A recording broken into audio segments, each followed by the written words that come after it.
Well, good evening, good morning, good night. I'm happy that you met me yet again here on Wisdom with on Wednesdays with Ray.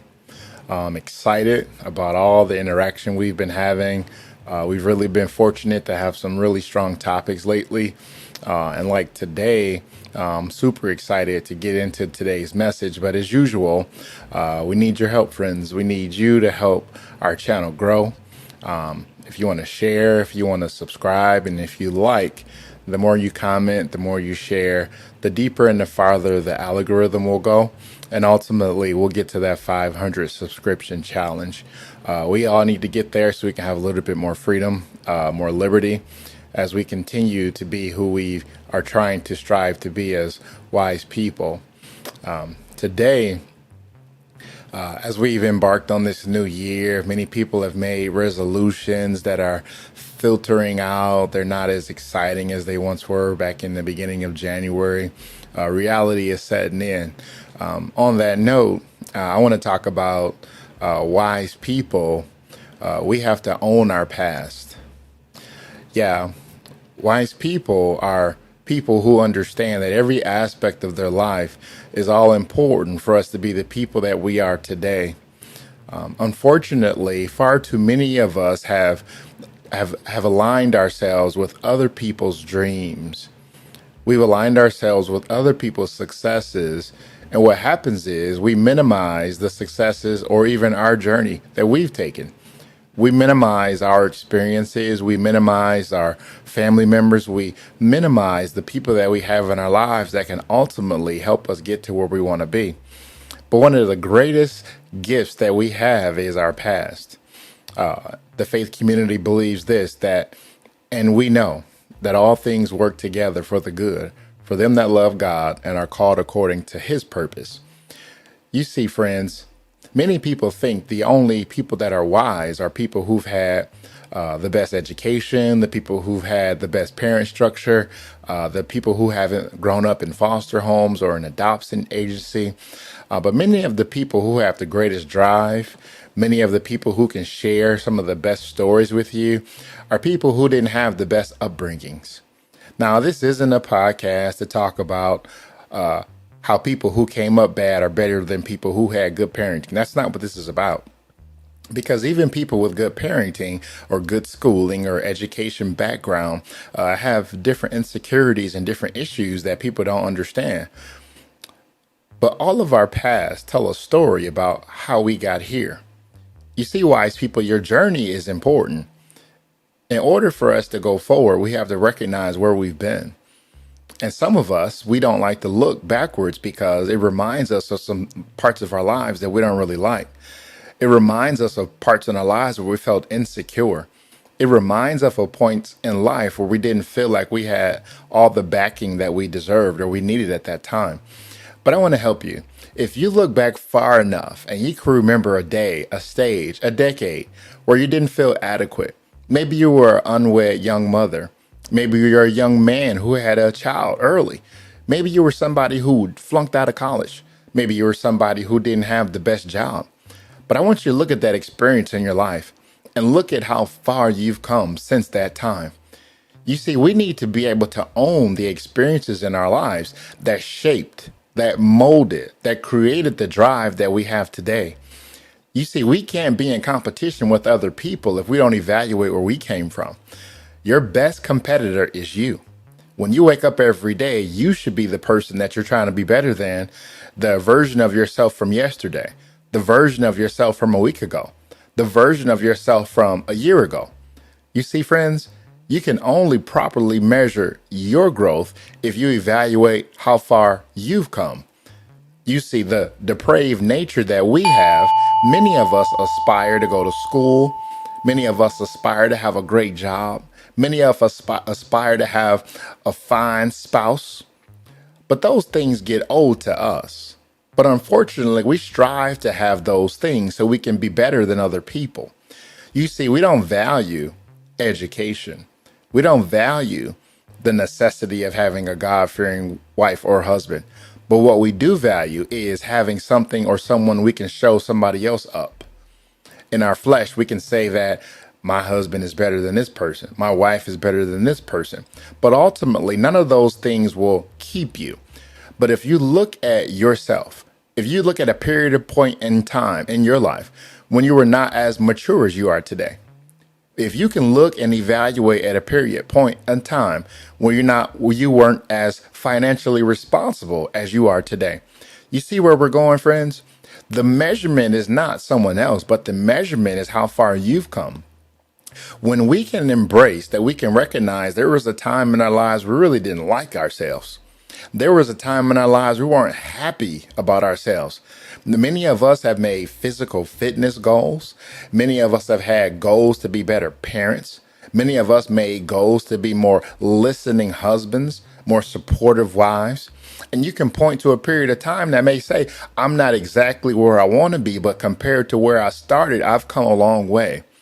Now, if you can write down those itty bitty wins, those wins of where you came from, what that will do is start motivating yourself to continue to work on yourself. You see what just happened? You evaluated your past. You inventoried how far you've come. Now you can plan and goal set and see how far you can go. The only measurement of going far is to recognize how far you've come. You can't just move out because you want to do it. You can't just start something because it feels like a good idea. What wakes you up in the morning? When you look at how much you've handled your trauma, when you look at how much weight you lost, how you've regulated your diabetes, how you've regulated your blood pressure, that took hard work and it took discipline. Now, if you can evaluate how much hard work, how much discipline, now you can say, if I did it for my high blood pressure, if I did it for these areas in my life, that means I can also apply that same type of discipline to anything else I want to do. If I know how to say this is an area in my life that I want to improve, and I can actually see improvements, I can actually see areas where I tried, I failed, I tried again, I failed, but yet I kept trying. Now you can know that I know what not to do anymore. I'm very good at failing. I'm sure somebody else has that story as well. I know exactly what not to do. I'm very good at that. But now you have something that you can measure. But you don't have any measurements, friends, if we turn a blind eye to where we came from. If you turn a blind eye that I don't want to think about that period of life. I don't want to think about that relationship. I don't want to think about that ministry I was a part of. I don't want to think about it. Well, I'm challenging you today to think about it, to look at everything that happened. Everything that happened may not have felt good, but it was good for you. Everything that happened may not have made you feel like you were a team player, but what happened is now you know how to evaluate a team. Now you know how to insert yourself in a team. Some of us went through jobs and we felt like we were manipulated. People didn't ask our opinion, but I bet you know now the next situation you have, you'll know how to ask questions. You'll know how to make certain that you're valued in that interview process.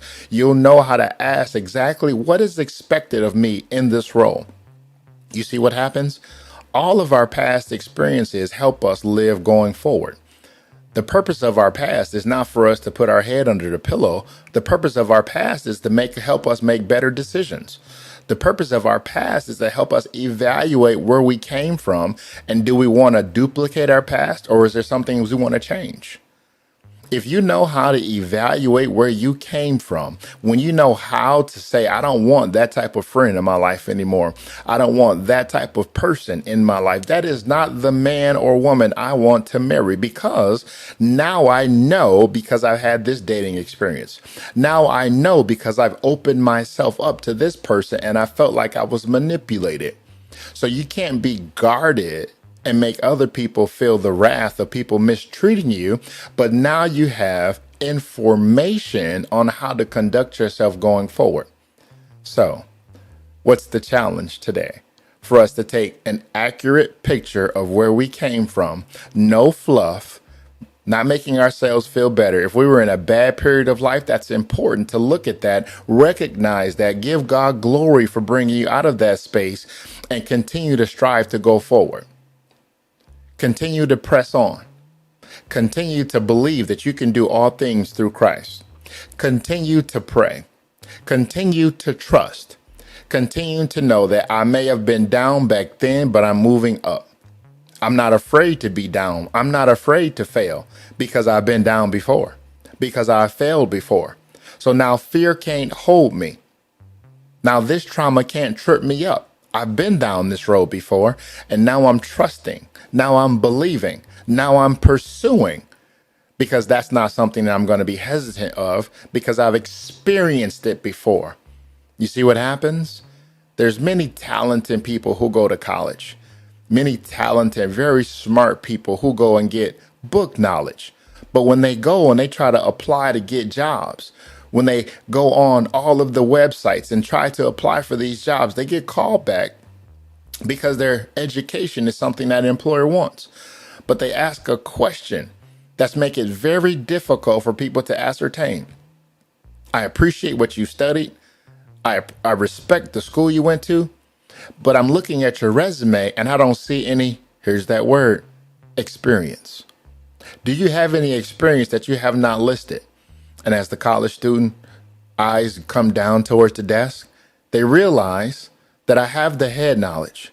They realize I went to the right school, but I don't have the proper experience to be able to talk the talk, to let them know that I can actually apply the things that I've learned. You see the benefit of having a true evaluation of your past? You can have head knowledge, but if you don't have experience, but the two of them together equals win. It means that I understand how this works. I didn't know how it worked until I failed. I still learned. Whatever your process may be, experience is the best teacher. And employers are looking for people who've been through some things. People are looking to partner with business ventures who failed before. We're not just looking for people who've always won all the time. We're looking for some people who know how to fail and keep coming back. We're looking for people who are always interested in making themselves better. And the only way you can make yourself better is to evaluate where you should be. The only way you can strive to continue to go forward is to evaluate your past. So friends, wise friends, if you aspire to be a wise person, you've got to look at your past open eyes. You've got to look at your past and evaluate where you've been. Where do you want to go? And what will it take? That's my word today for wisdom on Wednesday. And I'm Ray, and I had so much fun today sharing.